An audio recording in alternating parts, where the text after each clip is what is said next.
Economy बनने के ऊपर इस विषय के ऊपर आपके सामने महत्वपूर्ण बिंदु लेकर आ रहे हैं डॉक्टर अभिजीत सिंह जसरोटिया, हमारे प्रदेश के प्रवक्ता। उनके साथ में हैं सीए राजीव गुप्ता जी, जो कि हमारे वरिष्ठ नेता हैं। अब मैं आमंत्रित करता हूं डॉक्टर अभिजीत सिंह जी को कि वो आपके माध्यम से जनता तक भारत की यह महत्वपूर्ण उपलब्धि उनके सामने रखें। बहुत बहुत धन्यवाद आपका डॉक्टर साहब। मेरे साथ हमारे डॉक्टर प्रदीप जी हैं और हमारे सीए हमारे बीच में राजीव गुप्ता जी भी रहेंगे। जो पॉलिटिकल पार्ट रहेगा इसका उसका मैं कवरेज करूंगा, और कुछ टेक्निकल, क्योंकि सीए की दृष्टि से अर्थव्यवस्था किस तरह से हमारी इंप्रूव की है उसका आपसे संक्षेप में जो बातचीत है वो हमारे साथ सीए साहब करेंगे, राजीव जी करेंगे। मित्रों, सबसे पहले तो मैं पूरे भारतवर्ष को हार्दिक शुभकामनाएं देना चाहता हूं कि हमने 10 साल में जो सफर तय किया, 11वें नंबर की अर्थव्यवस्था से आज भारत चौथे नंबर की अर्थव्यवस्था बन गई, और एक बहुत बड़ी अर्थव्यवस्था जापान की उसे पीछे कर हम लोगों ने ये चौथे नंबर का जो है स्थान हासिल किया है।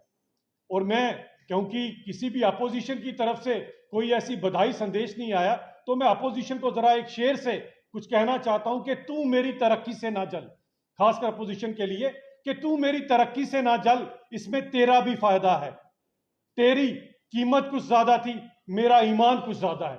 और जब ईमान की बात करते हैं और ईमानदारी से जब देश की भागदौड़ माननीय नरेंद्र मोदी जी ने 2014 में थामी थी, वो दिन कल ही था जब उन्होंने इस देश की भागदौड़ थामी थी, तो 11वें नंबर की अर्थव्यवस्था से भारतवर्ष आज चौथे नंबर की अर्थव्यवस्था बनी। सबसे बड़ी बात यह आती है कि खासकर यूपीए 1 यूपीए 2 का कार्यकाल, अगर आपको याद हो, उस समय 2013-14 की मैं बात करूं या 12 की बात करूं, तो साथियों एक बात जो आप सबको जानकर हैरानगी भी होगी कि पूरी दुनिया जो उनकी अर्थव्यवस्था ग्रोथ पे थी, लेकिन भारत दुर्भाग्यपूर्ण डीप ग्रोथ पर था। और डी ग्रोथ इस हद तक थी कि आप सोच सकते हैं कि डबल डिजिट की इन्फ्लेशन 12.3% 2010 में रिकॉर्ड हुई, डबल डिजिट की इन्फ्लेशन। तो आप सोच सकते हैं कि भारत का क्या हाल रहा होगा। यूपीए 1 यूपीए 2 के कार्यकाल के अंदर जो हिंदुस्तान में घपले रहे, जो यहां पर अर्थव्यवस्था कमजोर हुई, और जो देश के अंदर एक इतना बुरा एक माहौल बन चुका था कि पूरे का पूरा देश जो है भ्रष्टाचार से तंग आ चुका था। उस समय मेरे देश के लोगों को अगर कहीं से उम्मीद की किरण दिखाई दी तो गुजरात से दिखाई दी थी, क्योंकि गुजरात ही केवल एक वो राज्य था जो हिंदुस्तान में ग्रो कर रहा था, बाकी मैक्सिमम राज्य डी ग्रोथ पर थे। यही कारण था कि गुजरात के उस मॉडल के कारण, उस तरक्की के मॉडल के कारण नरेंद्र मोदी जी ने 2014 में इस देश की भागदौड़ संभाली और बड़े देर बाद कोई पूर्ण रूप से बहुमत लेकर सरकार बनाई। यही हाल नहीं रहा। अगर मैं थोड़ी सी यूपीए 1 और यूपीए 2 के कार्यकाल की बात करूं, बैड लोन्स 39 लाख करोड़ तक के बैड लोन्स हो चुके थे। बैंकों का मित्रों ये हाल हो चुका था कि बैंकों के नाम पर कुछ चलता था तो केवल ब्लड बैंक, बाकी बैंकों की हालत आपके सामने ही थी। फॉरेन रिजर्व के अगर आप बात करें तो वो भी नीर बहुत हिंदुस्तान में ये हालत हो चुकी थी कि केलकर कमेटी एक यूपीए गवर्नमेंट ने बनाई, खुद की बनाई।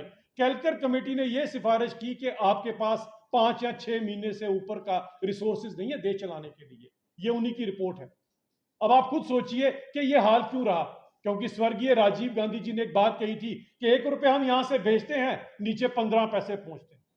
85 पैसे का हिसाब किताब कांग्रेस ने आज तक किसी को नहीं दिया, हमने लिया भी नहीं उनसे, लेते तो शायद कुछ और होती। लेकिन राजीव गांधी जी की भी बात उनकी ही पार्टी ने नहीं सुनी, सुनते तो शायद यूपीए 1 यूपीए 2 के कार्यकाल में कुछ तो देश को कर दिखाते, लेकिन हमने जरूर सुनी।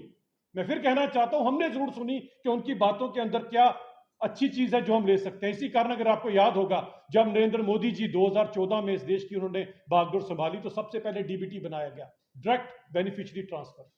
और उस समय इसी अपोजिशन ने किल्ली उड़ाई, किलकारियां लगाई कि पैसे कहां से लाओगे, गरीबों के तुम अकाउंट तो खुलवा रहे हो, पैसे कहां से लाओगे। और आज देखिए सबसे ज्यादा अगर कामयाब हुए तो उसी डीबीटी में हमने जो पैसा भेजा, कि राजीव गांधी जी कहते थे मैं 1 रुपया भेजता हूं, नीचे 15 पैसे पहुंचते हैं, हम 100 रुपया भेजते हैं, 100 का 100 गरीब आदमी तक पहुंचता है, 100 का 100 जो है वो यथार्थ रूप से यहां पर लगता है। यही कारण है कि भारत ने तरक्की की और 11वें नंबर की अर्थव्यवस्था से हम आज चौथे नंबर की अर्थव्यवस्था बने। भारत का यह हाल था, अगर यूपीए 1 यूपीए 2 के कार्यकाल में आप बात करूं तो हिंदुस्तान को गरीब मुल्क कहा जाता था, a land of snake charmers. अब बताएं, सपेरों का देश।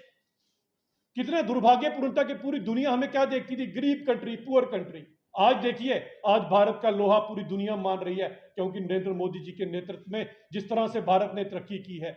वैक्सीन बनाने की बात आई तो हमारे देश ने सबके साथ शाना बशाना कोरोना काल में वैक्सीन भी बनाई। आज हथियारों की बात आई तो मेड इन इंडिया जो हथियार थे उन्होंने सटीक अपने निशाने पर 22 मिनट में इस नापाक मुल्क को उसकी औकात दिखा दी। यह है हिंदुस्तान। क्यों? क्योंकि हिंदुस्तान की भागदौड़ एक ऐसे दृढ़ निश्चय वाले प्रधानमंत्री के हाथ में है जिसने पहले दिन कहा था ना खाऊंगा ना खाने दूंगा। यही कारण है कि आज आप चौथे नंबर की अर्थव्यवस्था बने।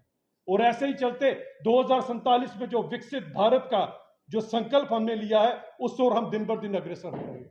दोस्तों, बात यहां पर सबसे बड़ी कहने की यह जरूरत है कि हिंदुस्तान ने यह तरक्की क्यों की। हिंदुस्तान ने तरक्की इसलिए की कि वो जो लूप होल, वो जो खासकर बीच में भ्रष्टाचार था, उसे खत्म कर दिया गया। आज खुद देखिए कि आपका देश कहां पर पहुंच चुका है और उसका कारण भी यही है कि कई ऐसे देश और उनकी डीप स्टेट्स आज